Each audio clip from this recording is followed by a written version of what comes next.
What's up mga ka-sports? Pag-uusapan naman natin ngayon ang roller coaster na pagbabalik PBA ng Cebuano guard na si Mac Talio para sa Converge Fiber Xers, kung saan hinarang ito ng PBA. At Floyd Mayweather Jr. harapin si Mikey Garcia sa isang exhibition match.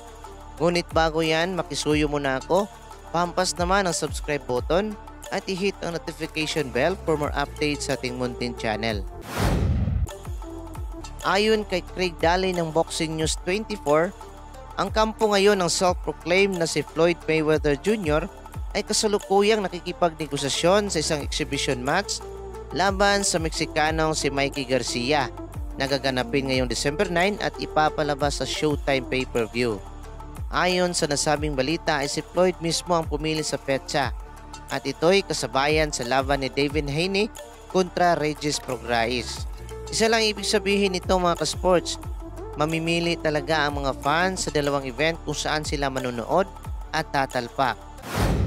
At sa mundo naman ng basketball mga ka-sports, pagbabalik PBA ng Cebuano guard na si Mac Talio para sana sa kupunan ng Converge Fiber Xers ay napurnada matapos itong harangin ng PBA.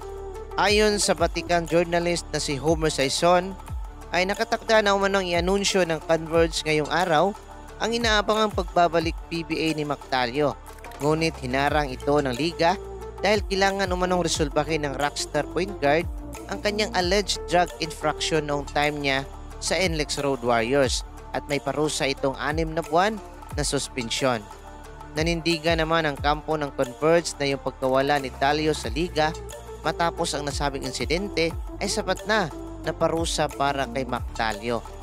Sa ating namang opinyon mga ka-sports ay sayang naman kung kailan maganda ang tinatakbo ng karir ni Mac Talio sa 3x3 at ang kumpiyansa na yon ay madadala niya sana sa paparating na Commissioner's Cup ay mapurnada dahil lang kailangan pa niyang masuspend ng 6 na buwan.